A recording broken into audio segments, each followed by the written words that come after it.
So I have my brother Aaron and he's my dad. Is he the muscular looking guy? Yeah. He's a good looking dude. Yeah. I saw him in Fletcher for the first time the other day. Oh. You're live, brother. Go. Are we live? Oh. I didn't hear any music or anything. I can't hear a thing. Can you hear me? Huh? You can't hear me? No, I can't hear a thing.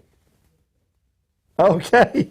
Well, we're for an edition of Trey Chapman Live, and I'm here with Amber Fletcher. Amber, thanks for coming in. Thank you for having me. That was funny. We were sitting here talking, and I can't see anything. So I want to talk a little bit about hot topics today. We've got the new Provender Hall is opening up in about 3 weeks in the Stockyards. Chef Marcus Paisley's new restaurant. Attica with Tim Love has opened up 3 weeks ago. It's on top of the hotel down there on Main Street. And the Drovo Hotel is opening up with Jenna Kennard, Chef Jenna Kennard, and that'll be opened up, they say, in about another month. I'm excited to get that open.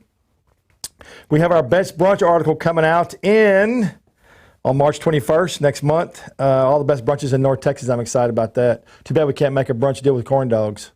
Well, it's not out of the question. That's for sure. That's right. All right, we're going to get down with Amber now. That was kind of funny. I've never had that happen before. That was the first time I haven't been able to hear the opening. How I about hope now, my Trey? brother was listening, though. I can hear you, huh? No, Yeah, good. hope my brother was listening so he can see we're saying good things about him. Yeah, that's right. Yeah, I was shocked. I didn't know you had, because I had never seen him, and I saw him. I was like, oh, that was nice. Yeah, he does like to work out. Yeah, he does. Well, I like to work out too. I just don't look like that. No, I like to eat too much, so. Eat and drink. That's what I like to do, eat and drink. So, Amber, where are you from? You're from here, right? I am. I was born and raised in Double Oak, Texas. Double Oak, Texas. Where's Double Oak? It is near Flower Mound, Okay. south of Denton. Okay. It must be, is it small? Small. We had to drive 20 minutes growing up to get to a gas station or a grocery store. I had cows in my backyard, so it was real fun growing up. So it's all kind of part of the metropolitan area now, correct? Oh yeah, there's a Whole Foods like 2 minutes down the road, so it's just all grown now, but it's still a really lovely place to live. Well, that's awesome. That's awesome. So how were you when your dad, how does Fletcher start exactly? Well, so my grandfather, Neil Right. Fletcher, started it in 1942. Okay. He was in vaudeville performing on the side of Haskell Street in tent shows. He was the producer of the Madcap Players. And towards the end of vaudeville, he was actually doing a show at the State Fair of Texas when he was approached and offered a booth, which he said yes, and within a couple years came up with this creation of the Corny dog and debuted it in 1942. So when they asked him to do the booth, he hadn't created the corn dog yet. He had no idea. He had no idea what he was going to do. He just knew that he had to jump at the opportunity. So what were the steps of the process of him creating the corn? I mean, how did he come up with the batter and all that stuff? Where did the ideal come from? Right. So from what I understand, on Oak Lawn there was a German baker, immigrant baker, that had a dish of cornmeal and hot dogs or meat or something, but it was too time consuming. It took 30 minutes or so to bake. You had to sit down, get a fork and knife, and he and his brother had the idea, we like this dish. How can we speed up the process? How can we make it mobile? Can we deep fry it? And so they just, over time came up with this hot dog covered in cornmeal on a stick and deep fried. And I guess, as we know now, the rest is history. The rest is history. In the first year, they sold $8,000, which is equivalent to $120,000. Right. So this brand new innovation idea no one ever heard of, over $100,000, and back then the fair was 17 days. Yeah. I would say it was a hit. Yeah, I wonder what the first people thought when they saw, what is that? Well, they had to cut them up in bite-sized pieces and give them away because they had never seen anything like it before. Well, they originally start on a stick? Yes, okay, they did. I wonder if people were if they were scared to try them the first time, maybe. Maybe. They had to give them away for free, but I was told they always came back for more. Yeah. But back then they used to just have, a burger or ice cream or some like a square meal. They didn't have the deep fried obsession that we have today at the State Fair. Boy, and that's the truth. That's really grown, hadn't it? So when they started that deal, it was you said him and his brother? It was my grandfather and his brother, but it was all done in my grandfather's wife's kitchen. Okay. And so, as is a lot of great companies start. And so a lot of the women are like, well, it was in the mama's kitchen. Don't forget the mama. Minnie was involved too. my dad was 10 years old, and he said he was the guinea pig and the taste tester, and I mean, he just was hooked from there. He's probably eaten more corny dogs than anything else. So I wonder, did you think the batter changed over time, or was it always the same batter? I think they said between the first 9 to 12 years, they did play with the recipe a little bit, maybe a little more sugar, less sugar, more cornmeal, whatever it was. But since about the early 50s, it has not changed. Has and not we changed. still get it from Morrison Milling in Denton, and they have our secret recipe locked away. So it's the same company then. It's the same company. Has it always been the same wiener? No, we have changed over time. We got it from somewhere up north, and that place grew too big. Another place moved somewhere else, but we've been with Syracuse sausage for about 15, 16 years now, and it's an amazing product, high quality. People talk about the price of Fletcher's, oh, I don't want to pay $6 for a corny dog. Well, they're getting high quality meat, no fillers, no byproducts. Right. It's just full muscle meat and spices. And so that's where that price is coming from. Well, you can tell in the flavor because they've always tasted good, and I've been eating them for a long time. I might be a little old. When they first started, they only had the one corn dog, That's correct.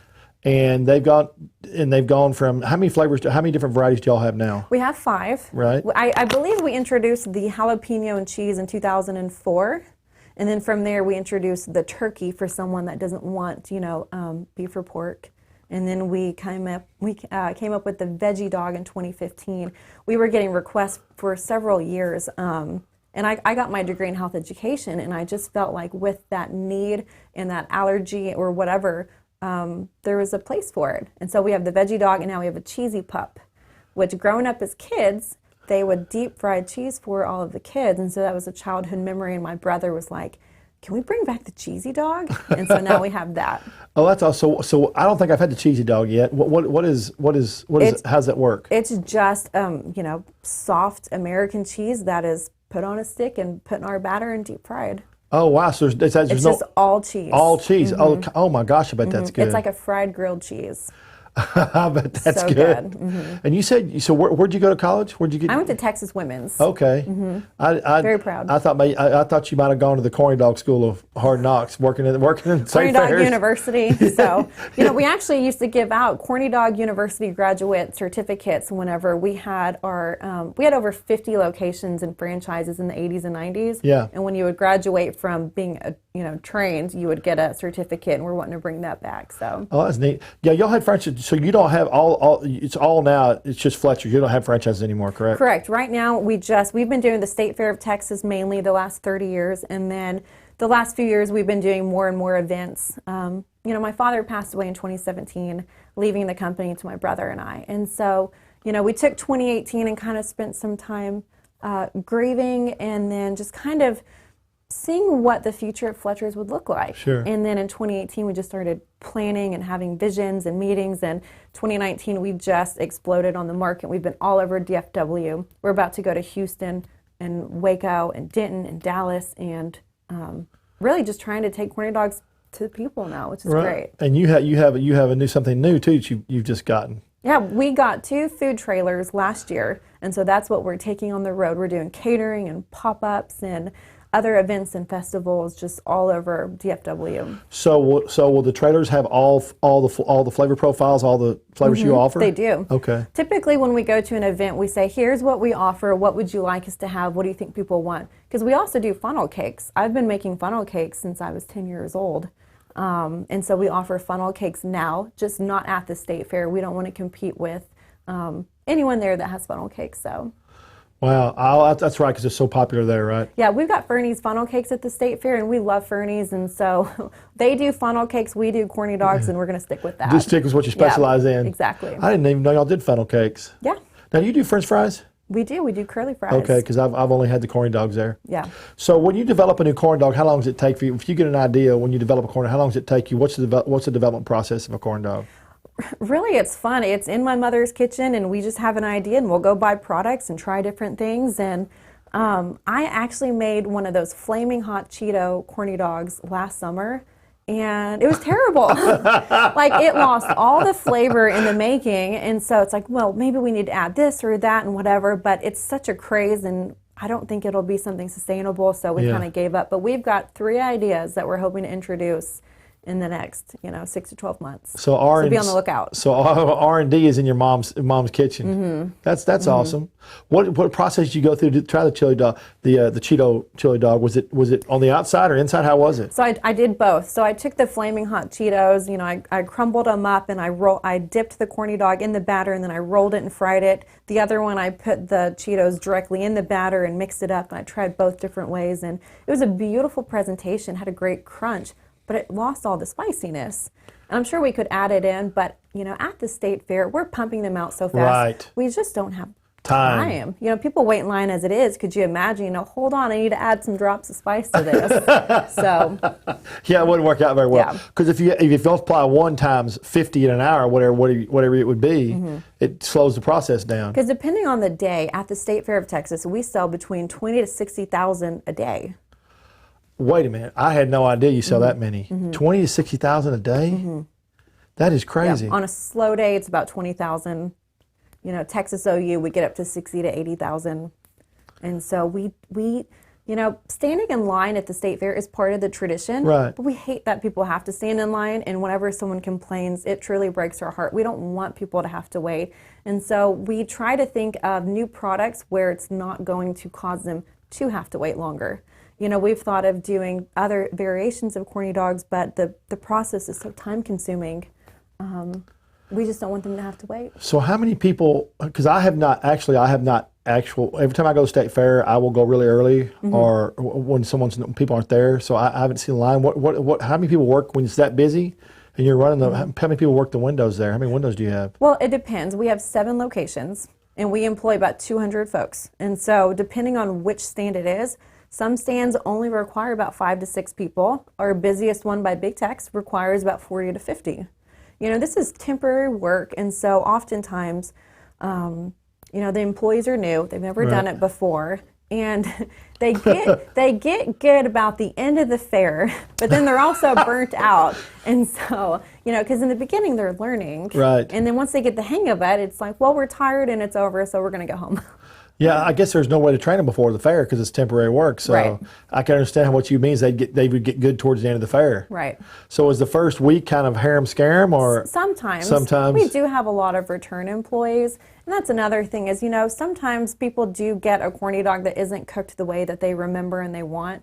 And so we just, we're really trying to work with our cooks to get more experience before, because we're also bringing in new cooks every year. Yeah. And some of them just, my dad always said corny dogs are simple, but they ain't easy. Right. And taking someone new, trying to teach them what we've been doing for 80 years, sometimes it takes a while. Yeah, I guess, so what will be the pitfalls? Too much batter, not enough batter, too long cooking, too short a cooking process? All of that. Too much water, not enough water. Mix it too much, mix it not enough.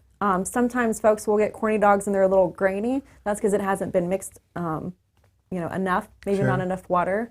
So we always encourage people, don't think you have to wait in line to come get another one or return it. Just walk up to the side and just not throw it at somebody. Well, when we had our restaurants, Dad tried all kinds of various things, and 2 things that we tried that we could never get people to understand. We tried biscuits and we tried the variations of cookies, and they'd have a recipe, but it seemed like every 3rd or 4th restaurant would want to do their own. No, I don't like the way that. I'm going to do it my own way, or I don't think it needs that much water or milk. I'm going to use this, or I'm not going to use 5 eggs. I'm going to use 4.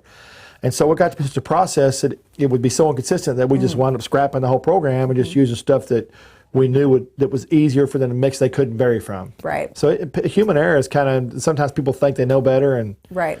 just they need to follow the system, but sometimes it doesn't work that way. Well, and the same thing happens with us. We have 7 locations, and some people know if I go to this one, they're going to be thicker or they're going to be crispier. If I go to this one, I know that they're going to be, I don't know all the different ones, but we do see that at the fair as well, which is why you'll often see either my brother and I or my cousin and his wife literally in there throughout the whole fair, just kind of retraining on a daily basis to just try and get them to get the hang of it. So I'm sure it's a constant training effort. Yeah, all the time, just nonstop. And how many hours is fair open? It just varies depending on what part of the fair and if it's the midway or if there's a game or a weekend. It's typically 10 to 10 or it can be 12 to 10. Weekends it can be later. But I mean, for the Fletchers, I mean, we typically stay there the entire. I mean, you work 24 hours a day the entire fair. And how long is the fair now? 21 days. 24. 24. And I remember when you were talking a while ago, you said the first fair was 17, right? Yes. 17 days. That's an extra week. No, 5 days, I guess. So I guess that makes a lot of difference in sales, though, doesn't it? Oh, absolutely. Extra 5 we wish days. we'd get an extra week now. So is in the fair in the fair business, I've always been curious of this. Does the daily sales pick up steam as you go along, or they just start high and remain kind of consistent all the way through? It really just depends. We see it's affected by weather or if there's something going on in the economy. Last year, the case with the police officer, the Amber Geyer case, we felt that weekend, that trial, the attendance was maybe a little lower. Wow. Sometimes we think if there's controversial things happening in the area, it might change it as well. So many things affect the fair, but I think the attendance was like 2.5 million. So I mean, it was an incredible year. And you said I caught when we were talking about it, you said the stand by Big Tech sells more corn dogs. It is the most popular. Is it really? Is it just because of Big Techs? I think it's because everyone knows where it is. It's on TV the most. It's by Big Techs. We have 7, and we'll have people online. I'll say, we've got 6 other locations, and it's funny because one, they won't move. They're they're afraid to go lose their spot, aren't they? And the other things are like, oh, really? We didn't know that. And so we're working on getting maps and things we can print out in brochures and just trying to get it out to the public because we don't want them to have to wait in line. Do you think that people there's so much stuff to see at the fair they walk around kind of oblivious at times because they're just so enamored by all the lights and the games and maybe the kids they don't realize. I didn't know you had 7 locations either. Yeah, perhaps some of them kind of blend in. You'll have a row of different vendors. You've got Jack's Fries and Fernie's Funnel Cakes and some other popular folks that have been there. And they all kind of just are in a line, so you really do have to look. Whereas a few of our other stands are just very out in the open. Yeah. So out of all those dogs, I want the vegetable corn dog. Yes. It's a vegan corn dog. So the meat is vegan, but the batter still has milk and eggs. Okay, so how many are those popular? Are you selling quite a few of them? They are more popular now. We've had them for 5 years, and oh wow, I didn't know that. Once we started kind of promoting it more on social media, people would say, "Oh, we didn't know you had this." We've had it for 5 years. We just we have a new marketing team. We've hired Cynthia and Randy with Gangway Advertising, and they have been an amazing godsend to our company, just helping us promote and learn how to market. I certainly didn't get my degree in marketing, so I don't know what I'm doing, but I'm learning a lot. Yeah, when we had our restaurants, I didn't have a degree in marketing either, but all the stuff we did with, I was with advertising firms. My dad put me in, and I traveled all over the United States, all over the 4-state area here in the United States with the restaurants. And my brother and I were always involved with advertising promotions and learning how they create them. And you learn a lot, and it's stuff you don't learn. So if you're not a specialist in that field, it's always better to have somebody to help you out, which is neat. Right. She was very good to work for. She was watching out for you very closely. So how have you been marketing the veggie dog? Because that's the new vegan thing and vegetable thing is getting really popular, like the Beyond Meat patties. I mean, really, it's just talking about it and getting the product in front of people's eyes, and then letting people know that we do have one. We had some beautiful shots taken of it so that we can start throwing them up on social media and just letting people know. But really, I think it's just going to be a word of mouth thing. Yeah, social media is, in most cases, is the best way. Right. It's better than TV now, which is unusual, but that's the way it's gotten. I saw a picture, I think, from Cynthia that had like 5 corn dogs in it. Was one of those the vegetable corn? Okay, it was. That was a good shot. Yes, it was a very good shot. So I want to ask you this. We talked about this right here. Okay. Mustard and ketchup. I'm ready. So what is more popular, mustard or ketchup? Mustard, absolutely. And it's such a heated topic. I didn't know that until you told me that. I mean, people get, someone will be pumping ketchup on their corny dog at the fair, and someone's like, you need to put mustard on that. I mean, it's hysterical. There's always voting and debating and arguments, and It's always been mustard. We didn't even offer ketchup until 1994, and my dad was like, "That's because all the Yankees coming down to Texas." I was like, "I don't think you can say that." But No, you can't say that. yeah, no, so not anymore. So scratch that. That's And funny. so we've had ketchup since '94, but we sell about, I believe, 1,500 gallons of mustard in 24 days and 800 gallons of ketchup. Okay. So while it's popular, it's not the most Right. popular. And we haven't added mayonnaise yet because nobody will let us, even though it's requested. And I'm pretty sure your dad did not mean that in a derogatory term. He just meant it as different flavor profiles from different part of the country. Oh, absolutely. Yeah, you get folks Yeah. that want vinegar, you Yeah. get folks that Yeah. want mayonnaise and everything like that. And and we're starting to kind of play around with some different condiments as well. And so you have shirts now. 'Cause this is one. You have shirts say Team Mustard, Team Ketchup. We do. And you sell those at the State Fair. We sell them at the State Fair, and I believe they're on the website. Oh, that's neat. Now, how many people use mayonnaise? Because we were talking about that too. Is that a big thing or no? Well, people ask for mayonnaise, but we don't have it, and so they have to go to the burger place, and then the burger place is like, "Stop taking our mayonnaise." So I wouldn't mind offering it, but I just feel like my dad would roll over in his grave, and so I'm not really sure. I'm a little conflicted.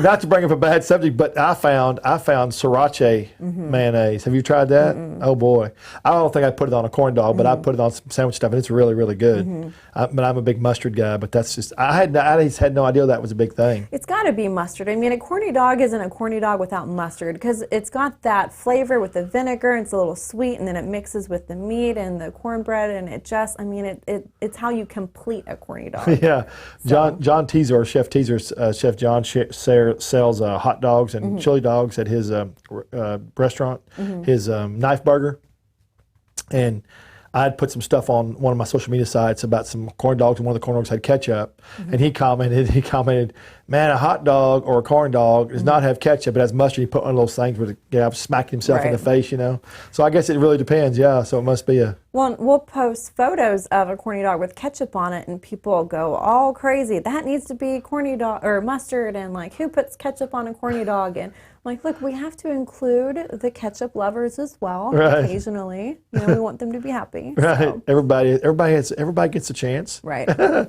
then there's people that put nothing on it. Yeah. And that's So good too. so you never had ketchup for them when your dad was selling them? They had to go to the burger place if they wanted ketchup. Wow. Yeah, it started in 42.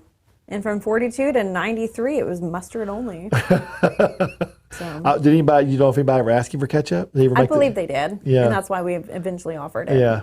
So how has the company changed? Because I know you and your brother are a lot younger, and because you've made some changes, operational changes. How has the company changed structurally to you versus when your dad had it versus the way y'all have it? Well, ideally, my father ran the company for about 40 years. And to him, if it's not broke, don't fix it. Right. And he did an amazing, incredible job running the company for those 40 years. But he also raised my brother and I up to be creative and thinkers and innovative, and raised us with, specific morals and ethics on, how to run his company when he knew he would pass. My brother and I have had dreams and goals for our entire lives. And so when he passed again, we had a time of grieving, and then we just had a time of sitting back and planning and what would that look like. We've got about 40 years in the company, along with my cousin that's Right. also an owner. And for decades, people have been saying, please come to our state, please come to our city, open a restaurant, do these things. And we're so excited to do those things Yeah. and to talk about them. It's got to make you feel good that your dad did start that legend, and people, because people love it, so it's got to make you feel good. And we love that, somehow Fletcher's was a big hit pretty immediately, and we've become this, Texas iconic brand. And really, we want to build that nostalgia and that brand. We would love to maybe be nationwide. Yeah. Do you think people might want corny dogs up in Oklahoma? yeah, right. Of course they would. So I like the idea about the food traders. That's a neat idea. So when did y'all decide to do that? How did you decide to pull the trigger on that? Do you already have them? Are they already made and everything? Yeah, we had them. We've used them all in 2019. Oh, okay. Yeah, that was part of the goal, is just wanting to hit the road and go to other festivals and fairs and events. And so we bought a trailer last spring. And Is it wrapped with Fletchers? we have two. One of them is more it's more catering looking, so Right. it just has the logo. The other one is very beautiful and festival. It looks perfect for like a carnival. It's all red and yellow and has flags, and it's neat. real fun. So just to fit different needs. And y'all pull them with a pickup, or that's neat. And how many did y'all wind up doing last year or 2019? A couple dozen, not much. I mean, we were really focusing on like just what does it look like to build the company? Where do we want to go? What do we want it to look like? So we had a couple dozen events. We've got more this year, but our focus has been more on some other projects that are coming up. So is it when they leave out of here and go to the event, just set up like you do at any other fair, I guess, and sell, then come home? So they're not really on a circuit like some of the fair people. Well, I took my crew to Magnolia last fall for Celebration. We were wow. there for 3.5 days. I had a crew of 4 people, rolled up, set up, sold corny dogs for 3 days, and then we came back. The Waco's not that far. No, it's not that far. No, but that's okay though. It's still mobile. Where people, did you get a lot of good comments? We had such an amazing response, and the funniest one is they're like, "Oh, now I don't have to go to the fair." And I'm like, "Well, we would still like you to go." yeah, that's not the point. Yeah. I want you to do it here and there. Exactly. Right? That's great though. But you were close to the fair. But once you get farther away, like Oklahoma or someplace else, or Kansas or wherever you're going to go, New Mexico, they won't ever come to the fair. So you're Right. capturing a new audience that way. Right. Exactly. Which is funny. It's because once you capture that new market, you may already have them anyway. Maybe they've tried it somewhere before. And Well, we've talked with our media strategists, and they did. You can look at the demographics for who follows you on social media. I mean, we've got people Right. from Africa, Australia, Right. the UK, of course, all over the U.S. And then we get a lot of emails, which crack me up. My wife is pregnant. We moved to Virginia. Can you please send us some Fletcher's Corny dogs?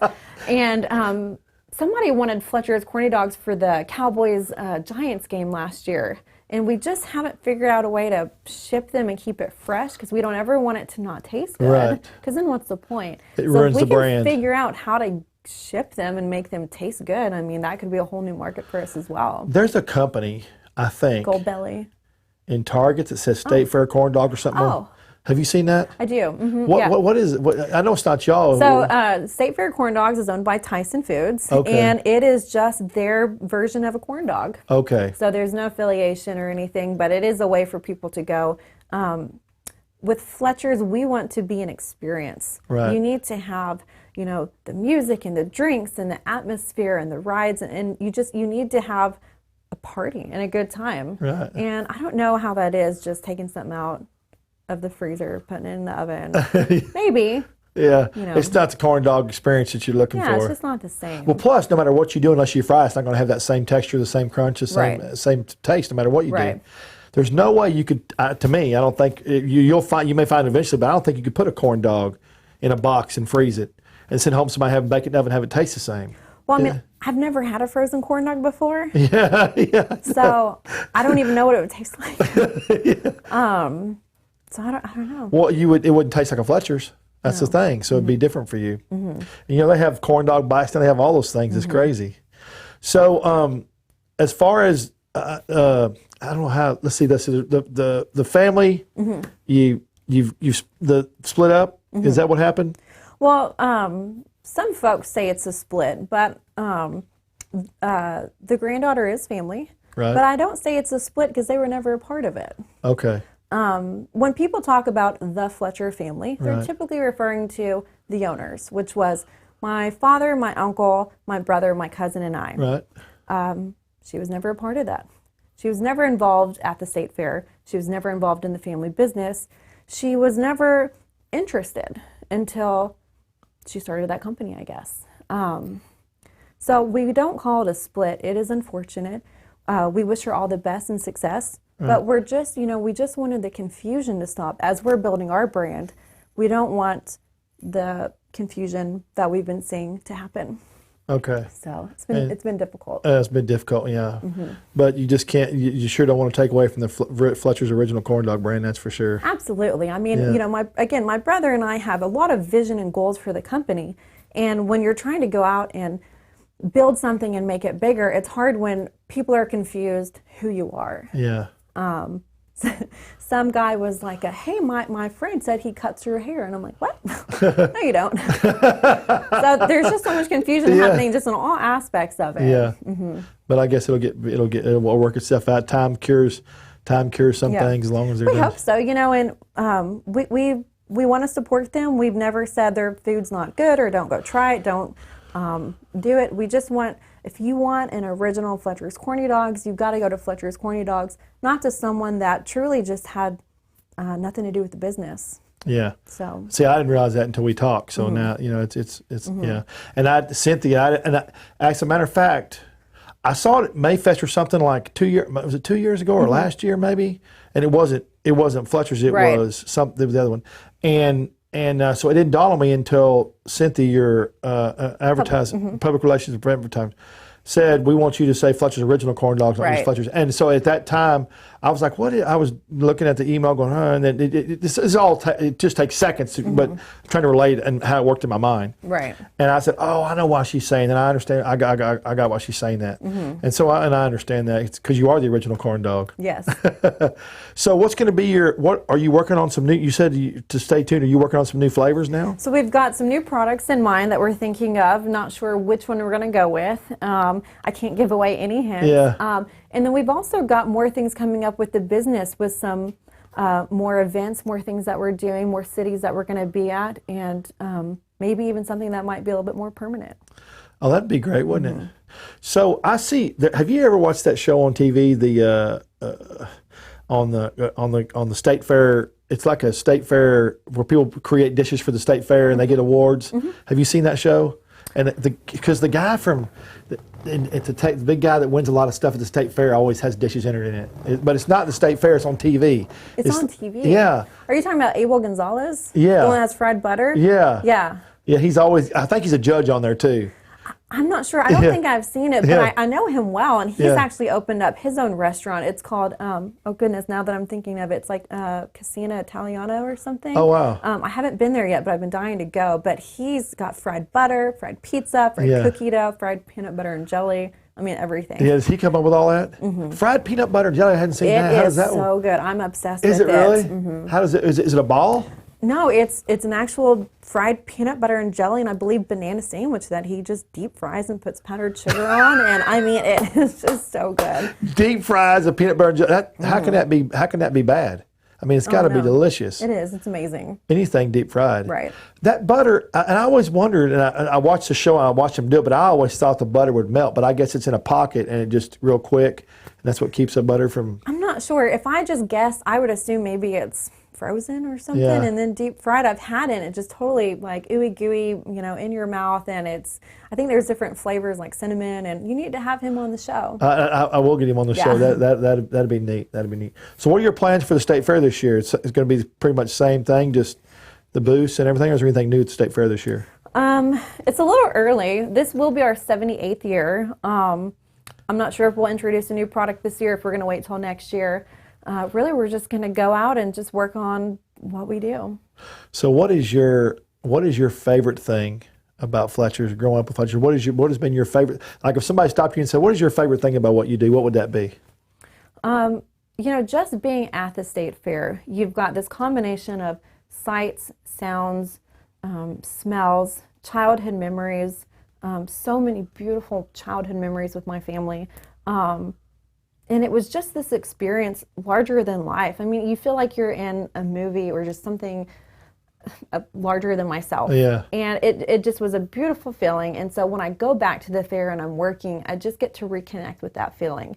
Now that my dad's gone, I really get to reconnect with him, doing the thing that he loved the most, doing it the way that he taught me and he raised me, and just coming into the person that he knew I would be. Yeah. Same thing with my brother. And really, it's just that feeling that you get.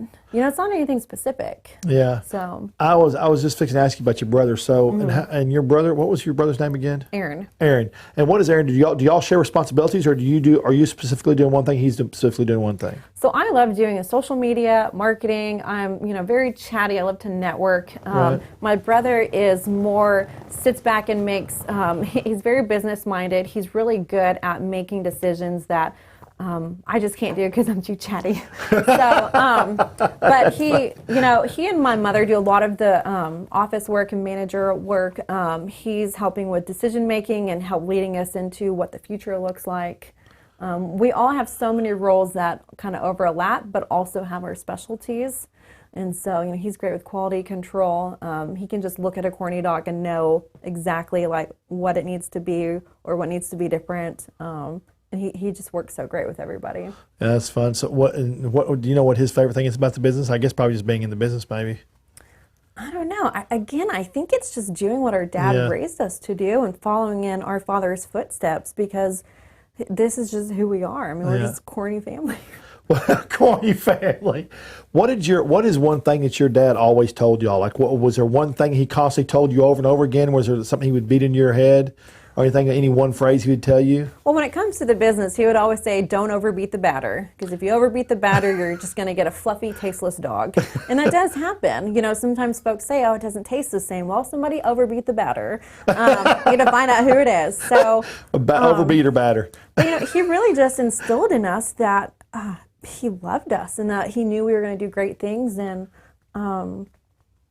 really just to do God's work. And Yeah. Yeah. So let me ask you a question. You said overbeat the batter. Can you explain to me the process how that works? so we have these large commercial mixers. Yeah. You pour in ice cold water, pour in mix, and then obviously you start to mix it. And it has to be a specific color and texture. And then if you keep going and you're over mixing it, I mean, it's just going to make it, it's not going to rise properly. It's going to get too fluffy. You put too much water, over mix it. It really loses the flavor. And then it's almost spongy, and it's just not good. Oh, wow. And so it's, again, it's very specific with water mix, how it's mixed, the oil, the way that you stir them. If you don't stir them properly, they're going to get yellow bellies, and then they're going to be unevenly cooked. I mean, the whole thing is very specific. It took us 80 years to figure it out. So, That's funny because you said, what did you say? Corn dogs are easy, but what'd you say? corny dogs are simple, but they ain't easy, Okay, is what he always said. He yeah. said there's 100 ways to screw up a corny dog, and there are. So, And now just thinking about the batter, yeah, they look simple. You're right, but they're not. Which is that's been. So what's been your number one? How about the number one hurdle you've had? Because when you make the transformation from you and your brother, you and Aaron, from your dad, what's been y'all's number one hurdle? Has there been anything y'all have had the most trouble with? I think it's just, what do we want to do? What do we want this to look like? We've got about 40 years. The beautiful thing about a family company that's nostalgic and iconic is you're literally a part of something bigger than yourself.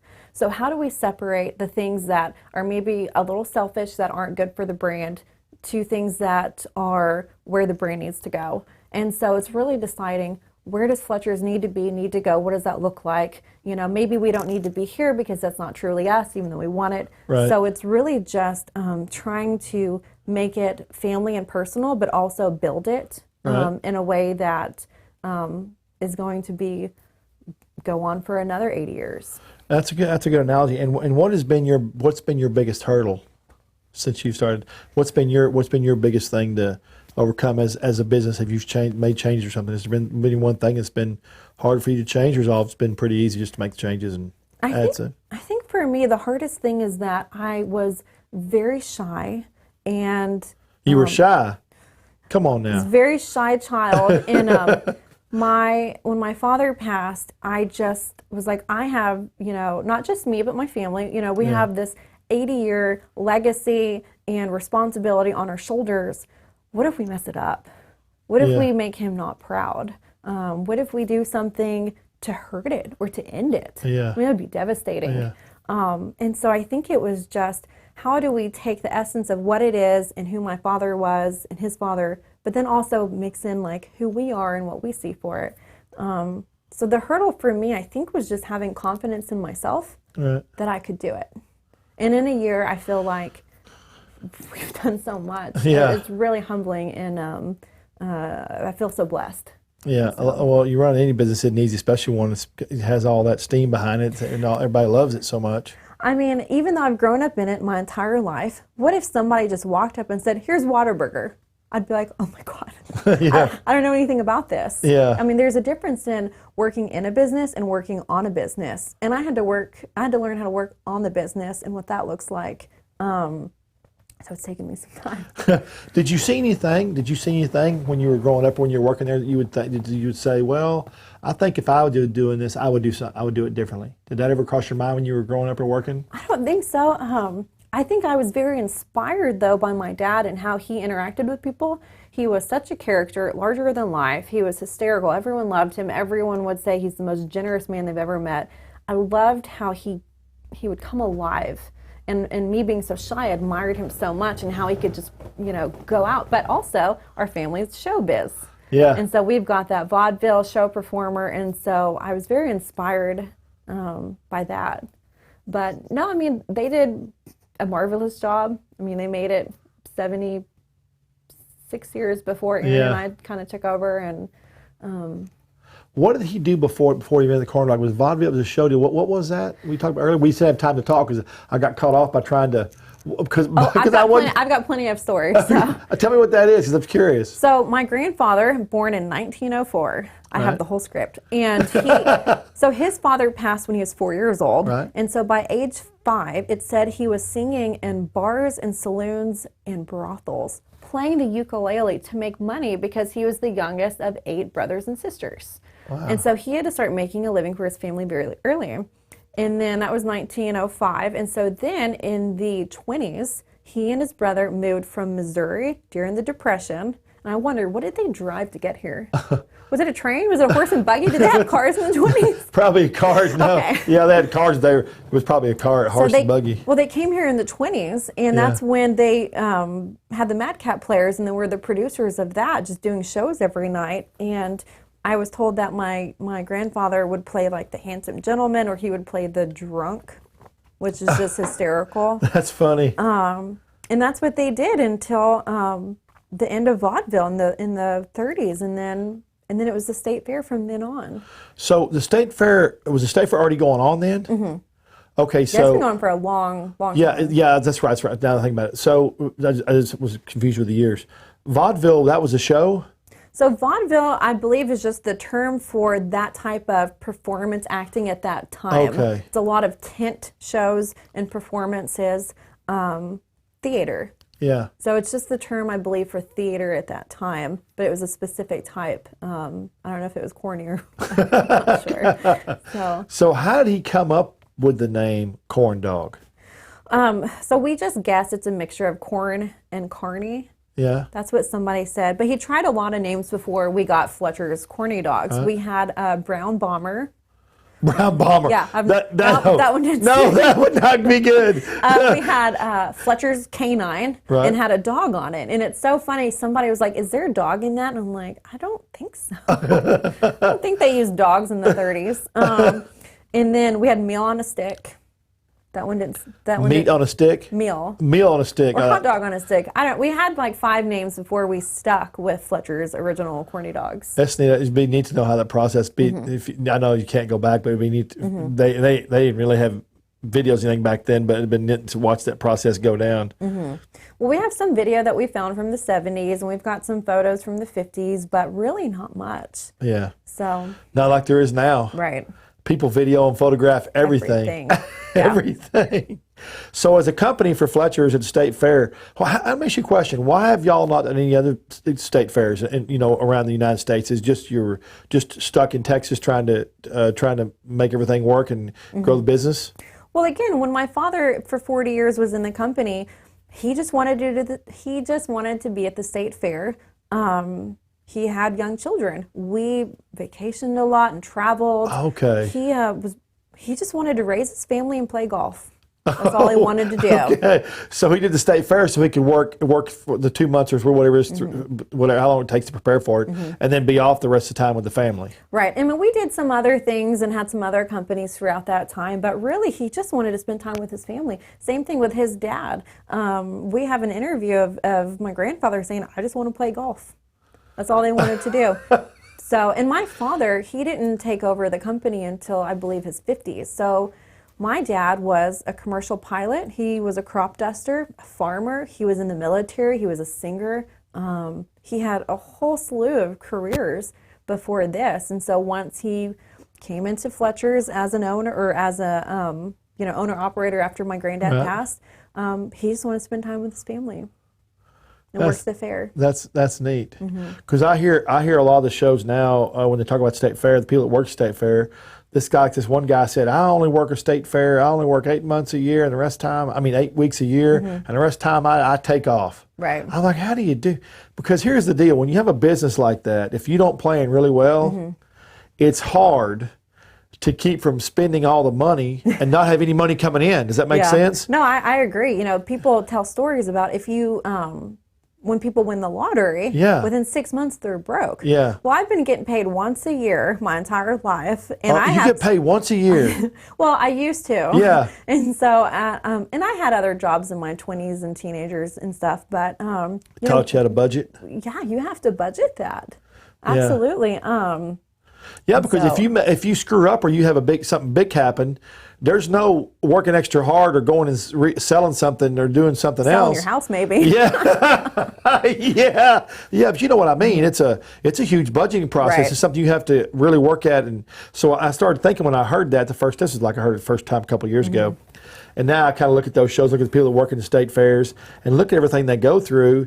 And it seems easy, but it's not easy. Right. It's not. You know, the fair starts in September. We begin planning in February.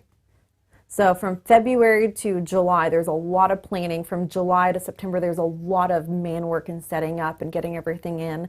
And then November, we kind of wrap things up. So we have December, January to be burnt out and then heal and get back to normal, and then we begin again. Do y'all take time? Do y'all go anywhere? Take time off when the fair's on? Typically, my mother and I, we love to go, to Florida or something. So we'll go somewhere. But last year we didn't go anywhere. We were so busy because once we kind of announced we were doing more events outside the fair in the trucks. I mean, we were booked. I bet. I think you could have all the business you wanted to. I mean, people love it. They just do. Look at that brain. Look at that. How you just not love that little guy? I know, Well, he's wait a a happy minute. guy. Yeah, he's a happy guy, isn't he? Very happy. So let me ask you. I'm going to ask you a mustard question. Okay. Have y'all found that any one mustard is better than the last? Yes. Okay. Absolutely. Explain me why, because I'm curious about this. Well, I mean, mustard is how much vinegar, how much salt, how much is there sugar, how much mustard is in it. You've got ground mustard and brown mustard and what is gray poupon? Yeah, well, the reason why I ask you this question is because when I was a kid, a young boy, there wasn't very many mustards, and now you go to the shelf and they're all fighting for a whole row of space, for mustards. So that's why I ask you the question. Yeah, we have a very specific brand that we use, and it's the only one that we will use. It's not French's. People think we have French's. Some people will bring their own French's to the fair because that's what they want. We have a very specific brand that we love because the way the flavors just again go together with our product. That's the one that we want to have, and it's just a combination of the vinegar and sugar and everything. So. And everything's always in pumps. Okay, yeah, yeah. I would think that a certain mustard would change the flavor profile of the corn dog. That's why I was always curious. It does. Is it that way with ketchup too, or you don't? That's not as important to you. I've never put ketchup on my corny dog. So you wouldn't know. I'm not really sure. I believe we use Heinz. Yeah, Heinz. Yeah. Does Heinz own French's? I don't know. French's has that mustard ice cream though. Remember I posted that. I really want to try that. I honestly want to put it on the corny dog and eat it and see what that tastes like. See what it tastes like. Well, they just made and you were talking about, who made a beer? Did somebody make a beer with Fletcher's corn dog? Revolver. Well, Revolver has corn dog ale, and they're at the state fair, and they put mustard on the rim, and it's a beautiful presentation. Okay, tell me, so they have a corn dog ale. It's not actually Fletcher's corn dogs. Correct. And they put mustard on the rim of the glass or the? On the glass. Wow, that's neat, isn't it? Yeah, the founder of Revolver just wanted to have something to do with the state fair, and he, wanted it to be corn dogs and figured out how to make a beer taste like a corn dog, and spent a lot of time doing it. And did you have it last night? Is that where you were last night? No, I had Blood and Honey. I went to the Revolver grand opening at Texas Live, and so we had Blood and Honey. Okay. So the company in Fort Worth, Panther Island, I saw an article that I shared on my Drink with Trey page. Shout out to Drink with Trey. That they made a beer out of Bucky's Nuggets. What? Yeah. Huh. Does Bucky know about that? They put Bucky's Nuggets. They had a picture with them pouring the nuggets in there, and that's good. they said it sold out They sold out in the first day. Oh, wow. Yes, they're making more now. They say it was very, very, very well received. Oh, that's great. It showed them pouring those Bucky nuggets in the thing to do it. I don't know what it must taste good. I had never tried Bucky's nuggets, and so we just got some last week. They were good. I haven't had them either. Everybody loves them, and everybody kept, for years about, I want some of those nuggets now. Well, they're good. Y'all try them. I have to. Now they're out there in beer. So you're looking forward to the fair, it's 2020. Yes, this so year. 2020, it will be our 78th year. But between now and then, we have dozens of events. We're going to be at the Dallas Arboretum. We're going to have a pop-up at Mutt's Cantina. Wait, Mutt's Cantina. Slow down a little bit. That's dogs. That is dogs. Awesome. And So- where is that? So that's in Dallas, owned by Kyle Noonan. And we're very excited because I'm a dog mom. Not just corny dogs, but a dog mom. I have 3 dogs plus a foster right now, which is why I had to go and design little doggy corny dog shirts. Yeah. Can you get those on the website? Yeah, you can get them on the website. Yeah. And they Is that will what go, this is? And they will go up to about an 80-pound dog, so you don't just have to have a little tiny one. Oh, wow, look, that looks good. The corn dog guy. So what does your dog think when he wears it? Well, he's not that happy. Now, my 2 little Maltipoos, they like it because I shaved them short, so they're cold, and so they like having little sweaters and shirts. My golden doodle, not so much. So you're going to be at, and where is that place in Dallas again? I'm sorry. Mutt's Cantina. Where is it?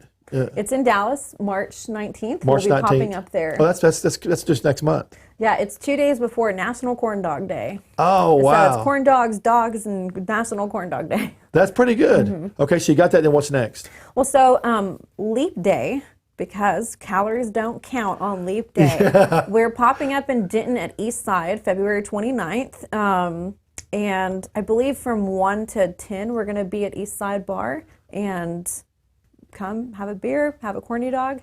We're going to be at the the Dallas Arboretum, Mutt's Cantina. We're going to Houston to do a women's international market. Oh, wow. It's about 5 miles from the Houston Rodeo, and we'll be doing this whole pop-up on a Sunday afternoon, March 8th.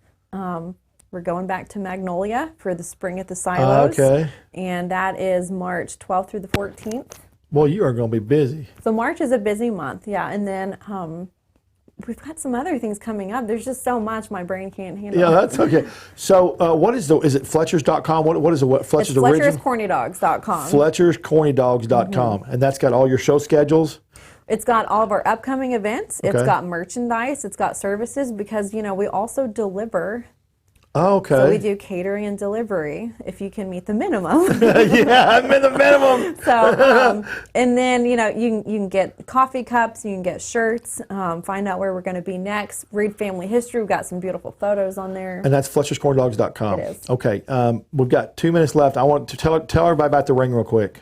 Okay, ready? so Your ring. Yeah. this ring is on here. Yeah. Okay, so this ring, it's in the shape of Texas, Right. which so is my parents' swimming pool. And this was my grandfather Neil Fletcher's ring, and it was his wedding band and his wife's diamond. And when she passed, he had the ring turned into Texas and added her diamond. When he passed, my father had it for 40 years, and when my dad passed in 2017, it was left to me. And so I like to remember him, honor him when I need to feel close to him. Anything corny dogs, I feel like I have to have the ring on. Family So, history. It is. Anyway, I really appreciate you being so here today. much. It's so awesome to finally come and hang out with you. Yeah, that was awesome. We're going to come to the State Fair and hang out too. Janet told me we're going to come this year. She'll probably eat more corny dogs than I will. We'll get some mayonnaise for a corny dog. Yeah, that's right. Yeah, we will. She's liable to kill you and me both. I'll just have like 2 little packets and I won't let anybody see them. I don't want to lose my inheritance. Yeah, So. that's right. That's funny. All right, so next week we have a great show. We have Chef Jay from St. Rocco's and Trinity Groves. And St. Rocco's and Trinity Groves has got some amazing Italian food. It's one of my great picks for Italian food in the North Texas market. And he'll be here next week for next Friday's show. We will start again at 10 a.m. And hopefully this time I'll be correct and right on the money. If you're trying to get a hold of any of our old shows, any of our schedules, any of our blogs, Trey'sChowdown.com. And that's Trey with an E, not with an A, because all the nice trays are spelled with an E. Not with A. And we'll be here next week. But go to our check out our hamburger blog, Best Hamburgers in North Texas. And our best brunch blog will be out in about 3 to 4 weeks of the best brunches in North Texas. We're going to have the craziest brunch dishes in North Texas. And then following that, we're doing the craziest nachos in North Texas. We've been eating nachos for quite some time now, almost a year. We've got some other places we're going to go try, but things like trash can nachos and crazy brisket nachos and stuff is going to be a neat deal. So we'll see y'all next week. Same time. Thank you for watching. Bye-bye. Thank you again, Amber. Thank you.